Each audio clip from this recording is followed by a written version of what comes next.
Nestled in the hills and valleys of central Mexico is a small town named Tlancualpican, meaning the land where the good water flows from the rocks. On the outskirts is the Tree of Life Center, a mission project serving the needs of the people living in rural areas, not only in Tlancualpican, but across the entire central region.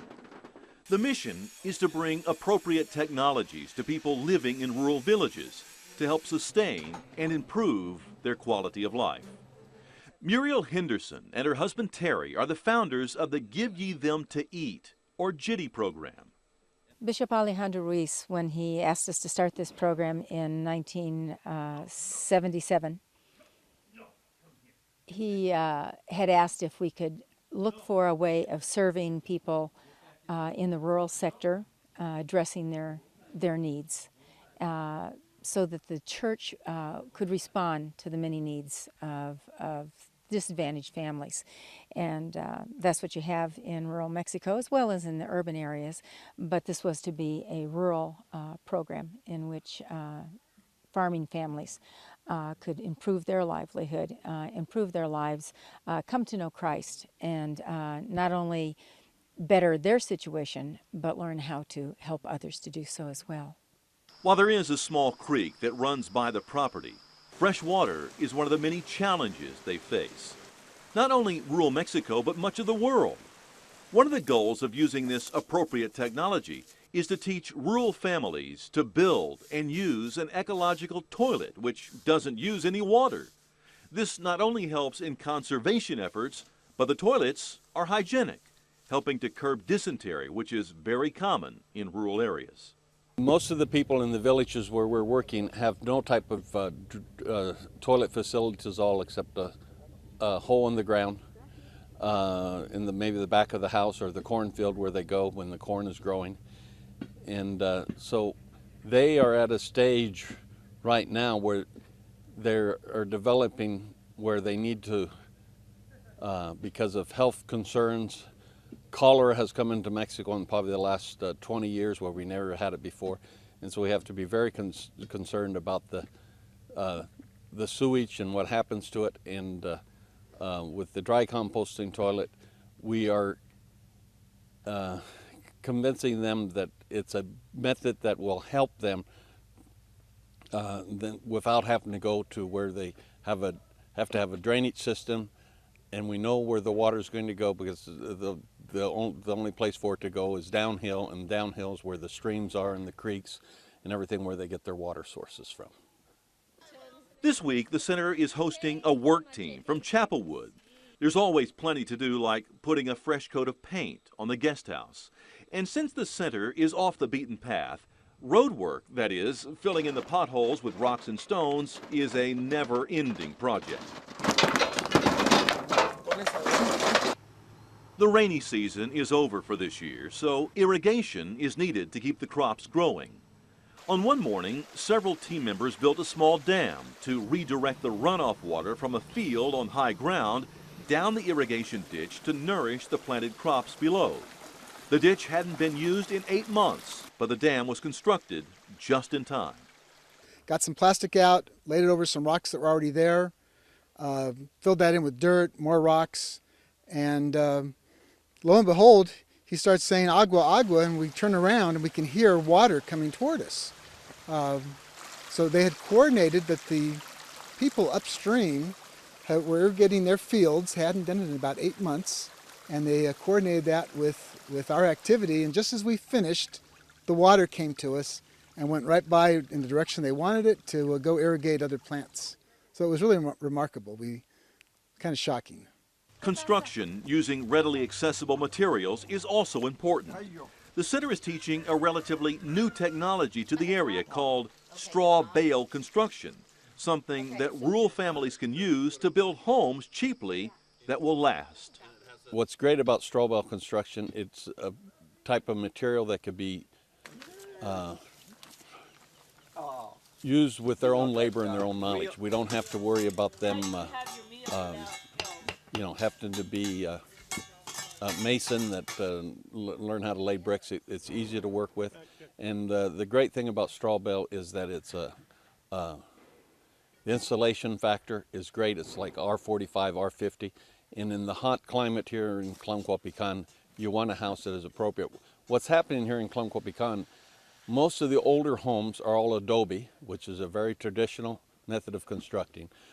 But now that some of their family have gone to the United States and have worked and lived there for several years, they come back and they want to build a house like they saw in the United States. And so they build a house with block and a concrete roof, and they find out that it's a sauna inside. It's, it's just, and they end up, but they want something modern, but they don't want, so their adobe house is falling down, and so they go to building something that again is not appropriate for their area. And so the straw bale is very much appropriate, and the materials are available at a local resource, and it's really easy to work with. Another appropriate technology is this oven, which is being built behind the guest house. Again, all the materials are readily accessible, meaning rural families can afford to have an oven like this adjacent to their homes. And while this oven is being built, another is already fully operational.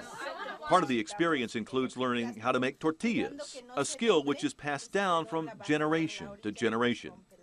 While it may look simple, pressing the dough, making sure it doesn't stick to the plastic, and then placing it on the pan to cook is an art form, and also pretty tasty. Oh, he knows the drill, huh? The center is also a working farm. Teaching environmentally sound agricultural practices along with raising quality animals is very important. And selling livestock at subsidized prices is another of the many ways the mission is helping to improve the quality of life to rural families. Good health and nutrition is also very important to rural areas. So health workers trained at the center dressed up to present a program about the 4 food groups to local school children. And there are lots of smiles, as the learning can be fun. The team also learned the center sponsors a number of courses to teach healthcare and first aid to women to take back to their villages. One such person is Violetta, who learned the Heimlich maneuver, saving her aunt from a choking spell that could have had tragic consequences. Well, worldwide, family health, community health is a major issue that needs to be addressed, and it has been over the years. But we address it in different ways now. So many decades ago, it was the idea of building hospitals. Now the idea, of course, more is that of training people to go back to their communities to serve as resource people. And so here we have what we call More Than a Bandage. And through that program, we train rural women. They come in and they may only have a 3rd or 4th grade education, but they have to be able to read and write at least. And they come for training 3 one-week courses in the period of 18 months. And from basic health to intermediate, which is basically first aid, and then on to advanced health. And through that program, they can go back and teach and administer first aid in their own communities. And they do a lot of preventive education, preventive health education, so they can eliminate disease and also inform people when it's necessary to go look for a doctor or go to a hospital when they're in a situation that could be a real crisis, a real health crisis. The team also took part in several services at the local Methodist Church. There are about 50,000 members of the Methodist Church in Mexico, with another 50,000 who attend services regularly. The Chapelwood team helped at one service performing a short teatro, or theater skit, during one of the services. Several of the team members are making their first international mission trip. For Allison Gower, the week has been rewarding. The Tree of Life community is an amazing example of how outreach and education works for almost every single topic.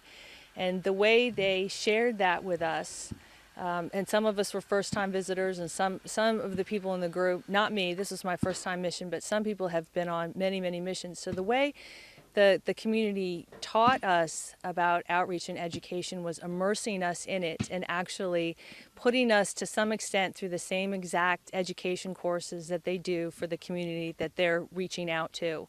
which of course, just like in any other education situation, allows you to integrate it and understand it. Mary Lou Strange is the senior member of the team. She says it's a great way for a retired or semi-retired person to spend their time. Oh, I've done so many things. Right now we're getting ready to plant a pomegranate tree and a guava tree, and the weather here is so beautiful that you know those trees are going to grow and produce fruit that many, many people will enjoy, and that's such a happy thought for me. I love growing things. I also, yesterday, I laid pavers. We're building a new, or they are building a new dormitory, and so we laid pavers to it yesterday. That was backbreaking, but very, very interesting. The master tiler that I worked with was very patient with me. He had to. I noticed today when I wasn't working with him, he was moving a lot faster than he did yesterday. Then I did a lot of painting on the new dormitory, and I sealed up the bricks on a new bathroom. So I have had a full experience. And it's through these kind of relationships from churches like Chapelwood and others that help the Tree of Life Center continue to grow. Without our churches back home, you would not have this ministry. And the Lord leads us into ministry, all of us, but we need to partnership and network with one another. When the teams come down, they bring a donation. So everything that has been built here, from dorms to classrooms and open-air classrooms at that, has been done by the teams that have come to work with our Mexican staff, as well as day laborers that come out to serve, and Mexican volunteers that come to serve here. And in working together, we're able to build the center where people can come to train. And then not only that, but then churches like Chapelwood and so many others support the program through the Advanced Special as program commitment, or even through covenant commitment, which is in support of a missionary. And so your church is doing and working in many different ways, as other churches do, to make it happen. We can't do this without you.